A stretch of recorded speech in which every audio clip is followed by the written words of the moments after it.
Are you seeing little floaters in your vision? Little black things that move around. Normally you'll see them against a blue sky or see them against a white tile or even against your computer screen when you're at work. What we're going to discuss today is how to get rid of them.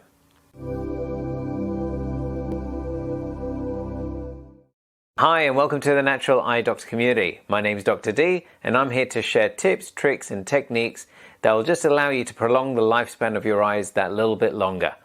So stay with me and we'll jump right into it. So if you're watching this video, there's a high chance that you're going to be seeing these little pesky floaters which are moving around in your vision. And you're wondering, how can I get rid of them? There are different ways to get rid of them. And in this video, we're going to talk about how to do it naturally through what you eat and what you consume and the various vitamins that you can use to help aid that as well. If you're not sure what these floaters are, I've created a different video to help you through that. It's got a series of questions that you can just follow nice and easy, and it will allow you to know how urgent your situation might be. So head over there now and I'll put the link up here for you to follow. And remember, if you're new to this channel, don't forget to hit subscribe and click that little bell, which will keep you informed with all the latest videos I create. You know, we all live really busy lives, and I know it's not easy when you're looking after children. You've got parents, you've got spouse, you've got work, you've got everything going on. And we want to make things as simple and easy as possible. So in order to look after our eyes the right way, we've got to get the right nutrients in our body. So that can either come from supplements or it can come from food. So in this video, we'll talk about both. So hopefully you can take something away from this and put it into your regular routines. Please remember, this content is for informational and educational purposes only and should never substitute what the professional medical guidelines are saying. And with that, let's jump into it. Now, the first vitamin is vitamin C. Vitamin C is fantastic at reducing the aging process, and it's something that is available in many fruits. The first of those is raw guava. So raw guava has 3 times the vitamin C in it as the same volume of oranges. Another couple of options there are kiwis and strawberries. All fantastic for vitamin C. Number 2 on the list is a raw sweet red pepper. That contains 2 times as much as fresh oranges. On that list is green peppers, papaya, oranges, broccoli, Brussels sprouts, and potato. So here's an interesting fact for you. Oranges have more vitamin C than lemons and almost twice as much as limes. So oranges are good, but also there's some better options which we've covered already.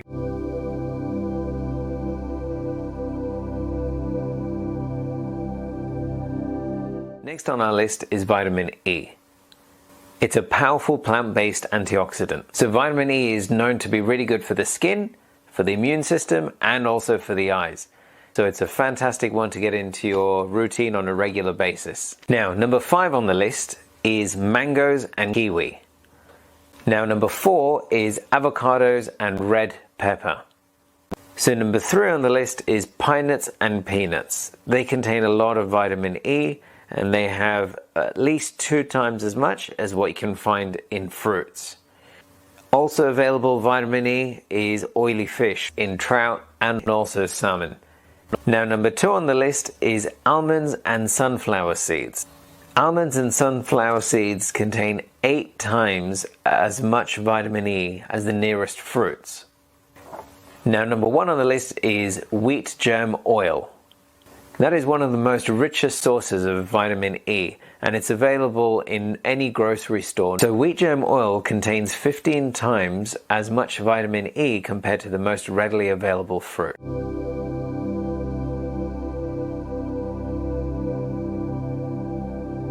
Next best thing which allows you to get rid of floaters is omega-3. According to the American Journal of Ophthalmology, it says that omega-3 is actually really good at reducing inflammation inside the vitreous. At a later stage, I'm going to create another video on dry eyes, so hit that subscribe button and that notification bell, and as soon as it's released, you'll get notified. Now, I would be keen to hear what your experience has been if any of you are taking omega-3 tablets. Has it worked for you? Has it not worked for you? What has it done? Has it helped with floaters? Have you used it for that purpose previously?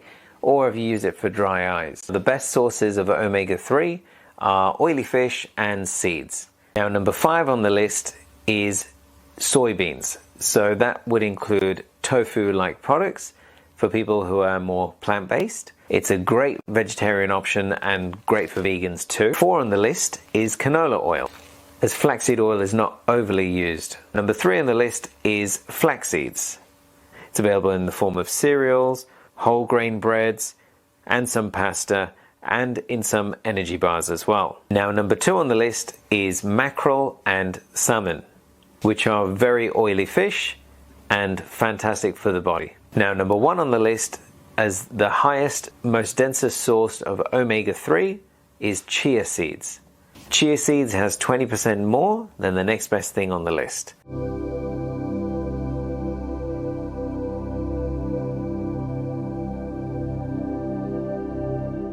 Number 4 on the list is zinc. Zinc is an antioxidant and it reduces glycation. But what is glycation?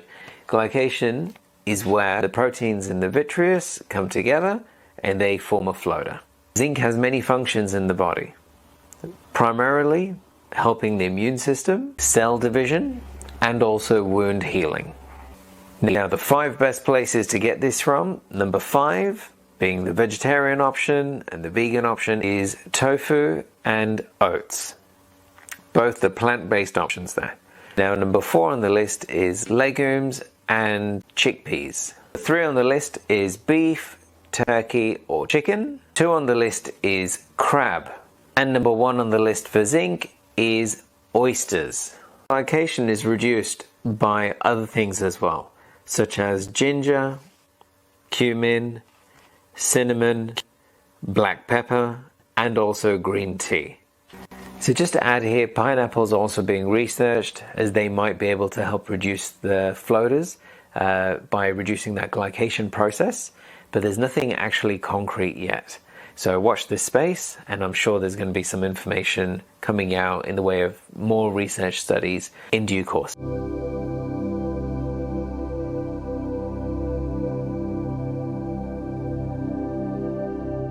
Lutein and zeaxanthin. This one's had the most media attention over the years, and so this is what you'll find in a lot of the supplements that you can find over the shelves, just at normal pharmacies. Lutein and zeaxanthin are really important in the diet. So at the end of this, I'm going to be sharing what me and my family do to incorporate that in our weekly food shop to allow us to make sure we're getting that into our system throughout that week. So they believe that lutein and zeaxanthin help to prevent the collagen from clumping together by reducing the amount of free radicals there are present within the system. I'll talk about free radicals a little bit later on. Lutein and zeaxanthin is found a lot in green leafy vegetables. So your main ones are kale, spinach, broccoli, those kind of things. You'll also find it in peas and romaine lettuce, but just remember, kale is a superfood. Kale has 3 times as much as what lettuce does. If these things are cooked, the value of their richness in lutein and zeaxanthin reduces quite dramatically. So the more uncooked you have, the better. So think of salads, think of putting them in your sandwiches, think of something different. Have them raw along the side of your meats, whatever you're having. It's also available in egg yolks, in red and yellow capsicum, pistachios, corn tortillas, and pumpkin. People always ask about carrots. Carrots are good, but they have half the amount of lutein and zeaxanthin as pumpkin does. And pumpkin's one of the lower ones on the scale. And also to add, if we're comparing carrots to spinach for the same quantity, carrots have 11 times less lutein and zeaxanthin than spinach leaves do.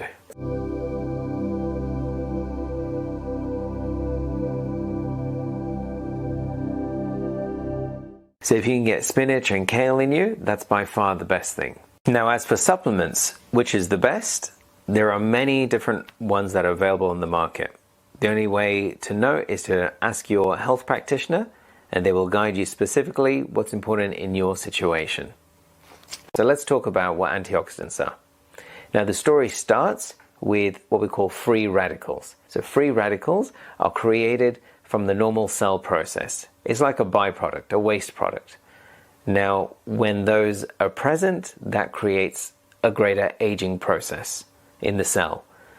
So what antioxidants do is antioxidants get rid of that free radical to allow the cell to remain at its best level possible. So there's different ways to help reduce free radicals. One of them is through the diet, like we've discussed, and the other ways to do it is by reducing your exposure to pollution and also to the UV damaging rays from the sun. So remember, always wear sunglasses.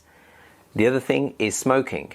As you smoke, that increases the level of free radicals within your body and increases that aging process. So if there's a way for you to reduce your smoking levels safely, then that's something to work on.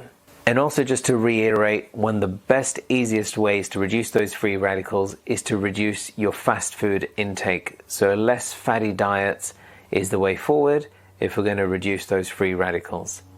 A healthy diet is super important to maintain your antioxidant levels and to reduce those free radicals, because you can work on those simultaneously.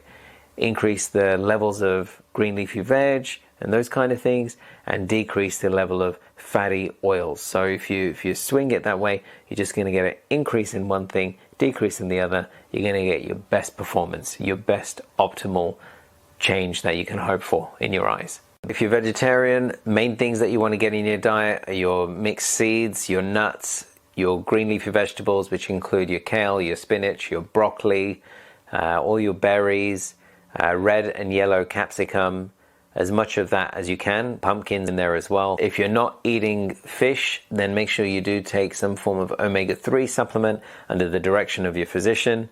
And can't forget tofu. If you eat meat, the main things there are your salmon, your mackerel, your beef, your chicken, and your turkey in there as well. Ideally, if you can mix things together, it's better, because remember, moderation is key. So if you have too much of one thing, it's not healthy. Have a bit of variety, mix things together, which is why they say your meat and two veg. If you can actually mix things a little bit, it's really great for your system.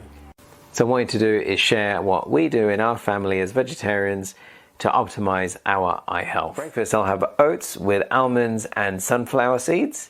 So that's very good for zinc and vitamin E. Morning tea, we normally have blueberries, strawberries, kiwis, a banana, orange, pears, peaches, a whole variety of different fruits, which is very high in vitamin C, and then also would take an omega-3 tablet at that moment as well. For lunch, we'll normally go for some kind of a wrap. We'll put in there eggs, some tofu maybe, would probably have some spinach, kale, capsicum would go in there, along with some hummus. And the hummus is made out of chickpeas, so we're getting a lot of lutein, zeaxanthin, and we're getting a bit of zinc in there as well. We normally have a huge variety of different things, but generally they're going to be colorful. My wife insists on having colorful food, so all your reds, your oranges, your greens.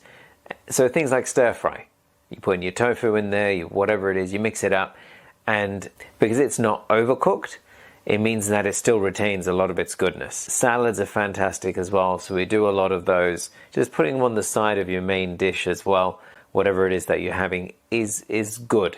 It's good to get that into your system. In your salads, you can put some mixed nuts if you wanted to. You can put avocado and spinach leaves and kale. You can actually just spruce it up and give it lots of flavor. It does get quite complicated, quite tricky, trying to get all these different aspects of food into your diet on a regular basis. I found it tricky to begin with as well. But when I had floaters, I had a choice to make. Either I was going to live with it, or I was going to try and change my diet to accommodate for that fact and try and make it better for me. How could I change my diet to help me to reduce seeing my floaters? So what I did is I went out and I started researching all these various foods. And as a result of that, we now put things in our diet to make sure that we're eating the best that we can. So in the same way, I'd love to share with you like how we do that. We jot down a list of what we're going to have. So Monday, Tuesday, Wednesday, Thursday, what we're going to do and when we're going to have it. What evenings we're going to eat what meal. And by doing that, it means that we can incorporate all these great nutritious things in our diets to help with those eye floaters. So that's something that I'd just share with you. Hopefully that's of value to you and you can actually do something with that and maybe implement something where you maybe already do that. Put some notes in the comments below. I'd love to hear what do you guys do to be able to organize your food on a weekly basis. I'd love to hear whatever it is that you guys do to make things work. about breathing exercises and visualization exercises. In my next couple of videos, I'll be sharing that with you as well. So once you're done with this, skip over to there. Thank you so much for joining me today. I would absolutely love to hear what you guys do on a regular basis in your diets. What kind of foods do you eat that are high in these various things? What category do they fall under? Do they fall under the zinc category or the omega-3 category? How much of each are you having? What supplements are you taking? Which areas do you think supplements might benefit you? So think about all these things, and I'd love you to actually share what you already do in the comments below. And if any of you do change what you're doing as a result of this video, please write down what kind of improvements you notice with your floaters. This is a community, so we want everyone to learn from each other's experiences, including myself. So I'd love to hear what it is that you're doing, and all the best. Remember, stay optimistic, stay positive. See you on the next video.